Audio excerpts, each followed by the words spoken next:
ခဲ့ပြီမောင်နဲ့ဆုံးတဲ့လမ်းကြီးမှာလေဒုနီယာဝါတွေကဟိုတကယ်ကိုချာနာလုံးငယ်တော့လေဒဏ်ရာများနဲ့ဆုံးတင်နေလေငါဟာနေတွလို့တိုင်းတော့တကယ်လည်းတွေ့ကြတဲ့ဘဝတော့မင်းလေးပြန်သွားပြန်လာခဲ့ပါငါရဲ့နာနောက်ခဏတော့ယုံကြည်တဲ့မင်းနဲ့တို့တွေ့မှတနေ့တော့မင်းပြန်ခဲ့တော့အိမ်မများမှာမင်းနဲ့တို့တွေ့တဲ့ခဏမှာဒီလိုနဲ့တစ်ဖြည်းဖြည်းနဲ့တီးတဲ့ငါနှလုံးသားမင်းတစ်ဖြည်းဖြည်းနဲ့ခွဲငါရဲ့တဲ့ဝါဟော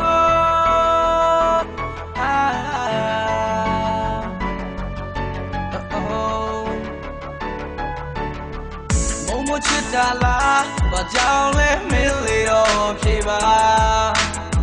အိမ်မထဲကိုတော့တစ်ချိန်တစ်ခါတော့မင်းလေးဝင်ကြည့်နေတဲ့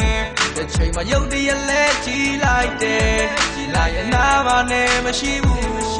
တကယ်လည်းတွေ့ကြတဲ့ဘဝတော့မင်းလေးပြန်သွားပြန်လာခဲ့ပါငါရဲ့နာနောက်ခဏတော့ယုံကြည်တဲ့မင်းနဲ့တို့တွေ့မဲ့တနေ့တော့မင်း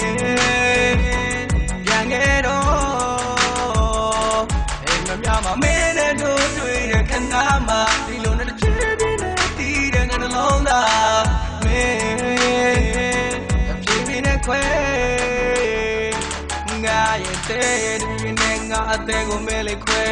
ဘာကြောင့်ရက်ဆက်သွားတာလဲငါမမေ့ရခဲ့ကောင်းမလေးငါကိုကျေးဇူးပြုမမောင်းမနဲ့ငါရဲ့နာနောက်ခဏတော့ယုံကြည်တဲ့မင်းတို့တွေ့မဲ့တနေ့တော့မင်းနဲ့ခွဲ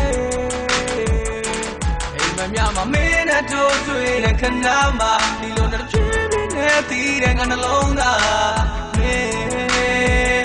တစ်ဖြည်းဖြည်းနဲ့ခွဲငါရဲ့တဲ့ကိုခွဲလေသူငါရဲ့တဲ့ကိုဘာကြောင့်မလေးရဆက်ထားခဲ့တယ်လဲအခုအထိပဲမင်းကိုအနေနဲ့ရဆက်လွှမ်းနေခဲ့